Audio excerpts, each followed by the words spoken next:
Guys drama Parizaad episode number 28 second last اس کا review ہے یہ.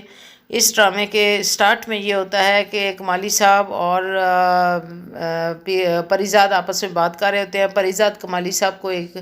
فائل دیتا ہے اور کہتا ہے کہ یہ میرے دوست احمد جو کہ ترکی گیا ہوا ہے، جب وہ واپس آئے گا وہاں سے ناساز، اس کو یہ میری فائل تم نے دینی ہے. لیکن کمالی صاحب بضد ہوتے ہیں کہ آپ مجھے بتائیں کہ آپ آخر کہاں جا رہے ہیں،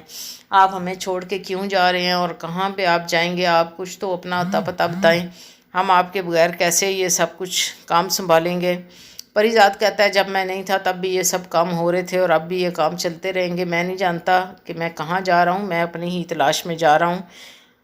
اور میں تمہیں نہیں بتا سکتا کیونکہ میں خود نہیں جانتا کہ میں کہاں جا رہا ہوں. میں اس دنیا سے تنگ آ رہا ہوں، میں خود تنگ آ گیا ہوں، میں خود کو تلاش کرنے جا رہا ہوں. اتنی دیر میں یہ کہہ کے وہاں سے چلا جاتا ہے اور اپنا حلیہ بالکل بدل لیتا ہے اور اپنے آپ کو ایک کیس میں کور کر لیتا ہے جہاں سے اس کا آدھا منہ نظر آ رہا ہوتا ہے، اور تاکہ دنیا کی نظروں سے بچتا بچاتا بیگ لگا کے وہ جاتا ہے اور بس میں بیٹھ جاتا ہے. اب جب وہ بس میں بیٹھتا ہے تو وہاں اور بھی لوگ ہوتے ہیں. بس سے باہر دیکھ رہا ہوتا ہے اور اسی خیالوں میں ہی گم ہوتا ہے، باہر کی سینری وغیرہ دیکھ رہا ہوتا ہے. اتنی دیر میں بس کنڈکٹر اسے ٹکٹ کا پوچھتا ہے اور وہ اس کو پیسے دے کے کہتا ہے کہ میں نے آخری سٹاپ تک جانا ہے، آخری سٹاپ پہ اترنا ہے.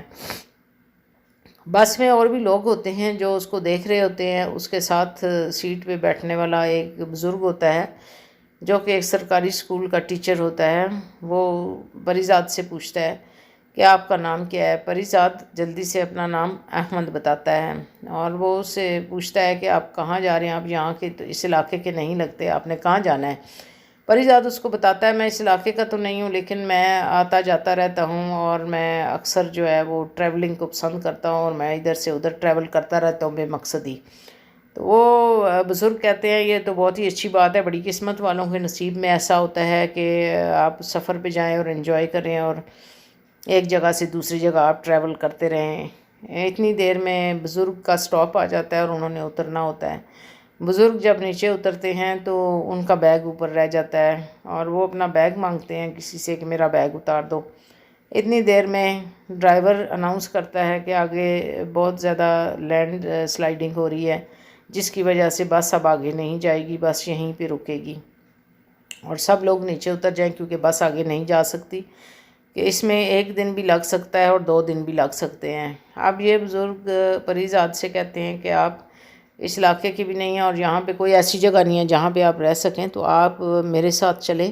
میں اکیلا رہتا ہوں اور ایک سرکاری اسکول کا اردو ٹیچر ہوں، میں ایک پرائمری اسکول ہے یہاں پہ، اور جب کوئی میرے پاس آتا ہے تو مجھے بڑی خوشی ہوتی ہے آپ آ جائیں میرے ساتھ، کیونکہ آپ کہاں جائیں گے اور کہاں ٹھہریں گے. پریزاد یہ بات نہیں مانتا، وہ انکار کرتا ہے. لیکن جب وہ ٹیچر ان کو کافی مجبور کرتے ہیں کہ تم کہاں جاؤ گے، یہاں کوئی ایسی جگہ نہیں ہے، تو وہ پریزاد ایگری ہو جاتا ہے اور ان کی گاڑی، ایک اور گاڑی جو لوکل ٹرانسپورٹ ہوتی ہے، اس پہ دونوں بیٹھ جاتے ہیں. وہاں بھی راستے میں پریزاد کو بہت اچھی جگہیں نظر آتی ہیں لیکن وہ لگاتار اپنے خیالوں میں ہی ڈوبا ہوا ہوتا ہے. وہ سینری تو انجوائے کر رہا ہوتا ہے، دیکھ کے خوش ہو رہا ہوتا ہے، لیکن اس کے خیالوں میں کبھی اینی آ رہی ہوتی ہے اور کبھی اس کا ماضی آ رہا ہوتا ہے اور وہ انہی خیالوں میں ڈوبا ہوا اس سفر کو طے کرتا جاتا ہے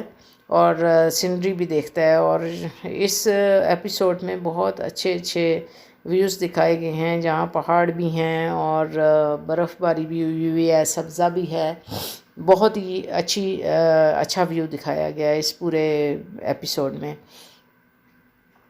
لیکن پریزاد یہ سب چیزیں انجوائے کرنے کے ساتھ ساتھ اپنے خیالوں میں اینی کو بھی ساتھ ہی لا رہا تھا. اب یہ دونوں وہاں گھر پہنچتے ہیں، ان بزرگ کے گھر میں بیٹھتے ہیں اور پریزاد کو وہ کھانا پیش کرتا ہے، دال اور روٹی، اور ساتھ ٹیچر کہتے ہیں کہ یہ دال روٹی ہے، میں منو سلوا تو نہیں پیش کر سکتا، دال روٹی دے رہا ہوں. تو پریزاد کہتا ہے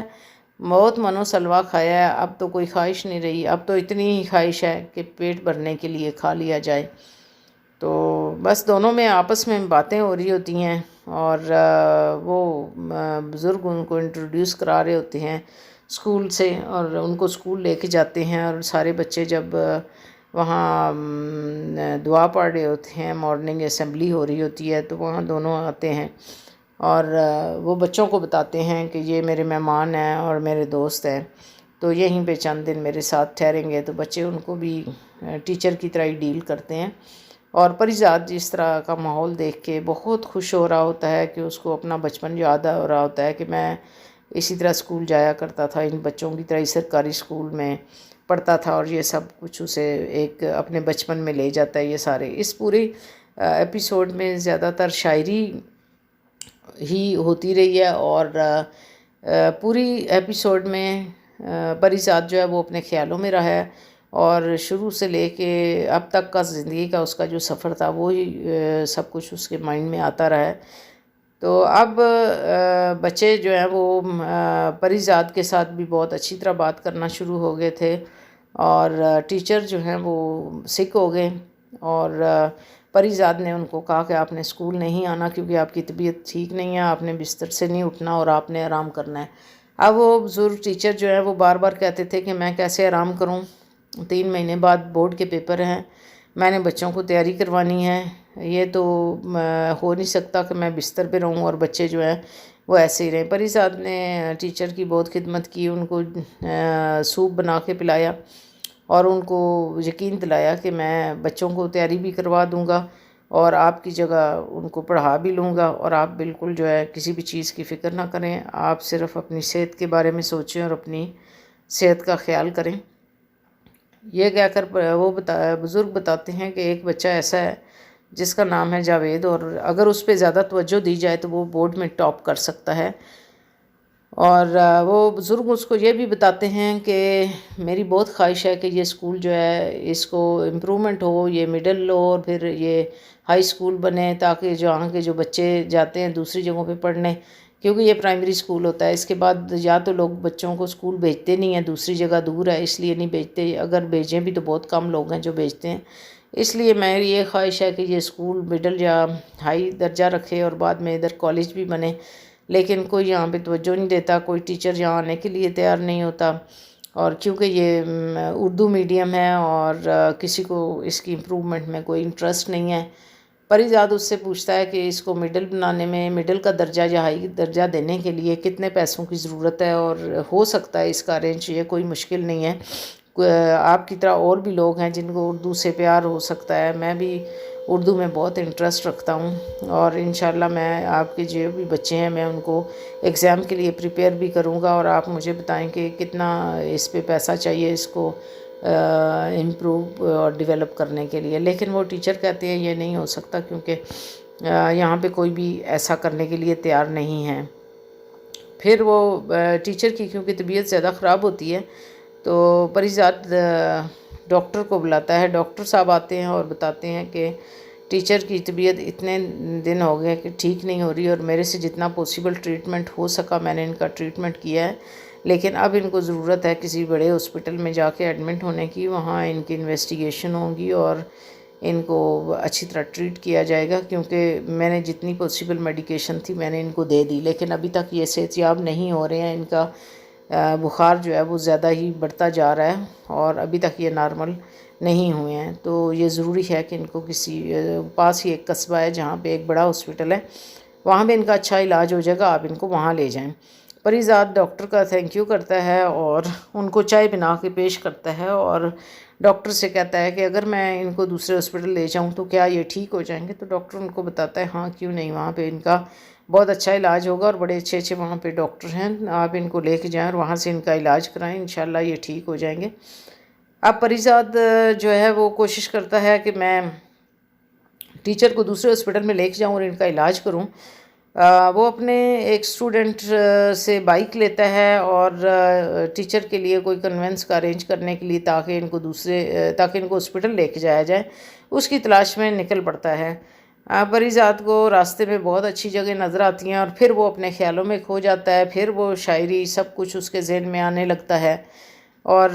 اسی طرح وہ چلتا چلتا پہاڑوں سے اور اسی طرح کی جگہوں سے ہوتا ہوا وہ جاتا ہے اور ایک گاڑی کا انتظام کر لیتا ہے۔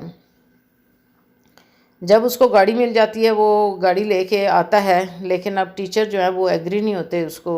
کہتے ہیں کہ تم مجھے دوسرے ہاسپٹل میں لے کے جاؤ گے، میرا علاج کراؤ گے، تم اپنا پیسہ بھی خرچ کرو گے اور اتنی دور مجھے لے کے بھی جاؤ گے، اور پھر کوئی فائدہ نہیں ہوگا، کیونکہ اگر میں نے ٹھیک ہونا ہوا تو میں یہاں پہ بھی ٹھیک ہو جاؤں گا، میں اتنی دور نہیں جا سکتا، اور اگر میں چلا بھی گیا تو میں وہاں کیسے رہوں گا، یہاں پیچھے اسکول کا انتظام کون سنبھالے گا، 3-4 مہینے ہو گئے ہیں، تم نے میرا سارا کام، میری ساری ذمہ داری تم نے اٹھائی ہوئی ہے، اب یہ نہیں ہو سکتا کہ میں اس جگہ سے دوسری جگہ شفٹ ہو جاؤں اور اپنے علاج کے لیے بچوں کو ایسے چھوڑ جاؤں، ان کا کیا بنے گا۔ تو پریزاد ان کو بتاتا ہے ایگزام ہو گئے ہیں، میں نے بچوں کو ساری تیاری بھی کروا دی ہے، بچوں کے ایگزام بھی ہو رہے ہیں، بلکہ بچوں کو میں نے نیکسٹ جو کلاسز ہیں اس کے لیے بھی پریپیئر کر دیا ہے، تو پھر آپ کو کس چیز کی فکر ہے۔ وہ ان کو منا لیتا ہے، اور جب وہ دوسرے ہاسپٹل میں جاتے ہیں وہاں ٹیچر اندر ہوتے ہیں، اور پریزاد جب باہر نکلتا ہے اس کے کانوں میں ایک آواز پڑتی ہے جو کہ اینی کی آواز سے بڑی ملتی جلتی ہے، تو ایک دم سے پریزاد سامنے دیکھتا ہے تو وہ اینی ہی ہوتی ہے جو کہ فون پہ بات کر رہی ہوتی ہے۔ اب اینی کیونکہ جب پریزاد سے ملی ہوتی ہے، اس نے پریزاد اس وقت اس کی آنکھیں ٹھیک نہیں ہوتی، وہ نہیں جانتی کہ یہ کون ہے، لیکن پریزاد تو اس کو پہچان لیتا ہے، وہ بات کر رہی ہوتی ہے، اس کے بعد اس کا کزن اندر سے نکلتا ہے اور وہ دونوں چلے جاتے ہیں، اور اینی اس کو دیکھتی ہے لیکن وہ اس کو نہیں پہچانتی، کیونکہ اس نے اس کو نہیں دیکھا ہوا ہوتا، اور اس کا دل بہت تیز سے دھڑکنے لگ جاتا ہے پریزاد کا، اور بڑا ہی پریشان ہو جاتا ہے اس کو دیکھ کے کہ اوہو یہ کیا ہوا۔ پھر وہ آ کے کیونکہ سردی ہوتی ہے اور آگ جلا کے بیٹھا ہوتا ہے، اور کنٹینیوسلی اس کے مائنڈ میں اینی آ رہی ہوتی ہے، جب اینی اس کا مجسمہ بناتی ہے اور اس کو کہتی ہے کہ میں تمہارا مجسمہ بناؤں گی، یہ میرے دیکھو میں آنکھوں سے دیکھ نہیں سکتی، لیکن جو میں نے تمہیں اپنے ان ہاتھوں سے تراش کے بنایا ہے تمہارا مجسمہ، میری نظر میں تم ایسے ہی ہو، میرے دل میں تمہاری بہت اہمیت ہے، میرے دل میں تمہاری بہت رسپیکٹ ہے، اور جو لوگ دیکھ نہیں سکتے وہ ہاتھوں سے محسوس کر کے یہ سب کچھ جانتے ہیں، اور میں جو ہے آپ کی بہت رسپیکٹ کرتی ہوں، اور یہی سب چیزیں اس کے مائنڈ میں چل رہی ہوتی ہیں، اور یہیں پہ جا کے ڈرامے کا اینڈ ہو جاتا ہے۔ اب دیکھیں کہ نیکسٹ قسط میں کیا ہوتا ہے۔ گائز، اگر آپ نے میرے چینل کو سبسکرائب نہیں کیا تو اس کو سبسکرائب کر دیں، اور آپ کا بہت شکریہ کہ آپ نے میرا یہ ڈرامہ ریویو دیکھا، اور جو بھی آپ کے کمنٹس ہیں وہ آپ پلیز کمنٹس کریں کہ آپ کو کیسا لگا۔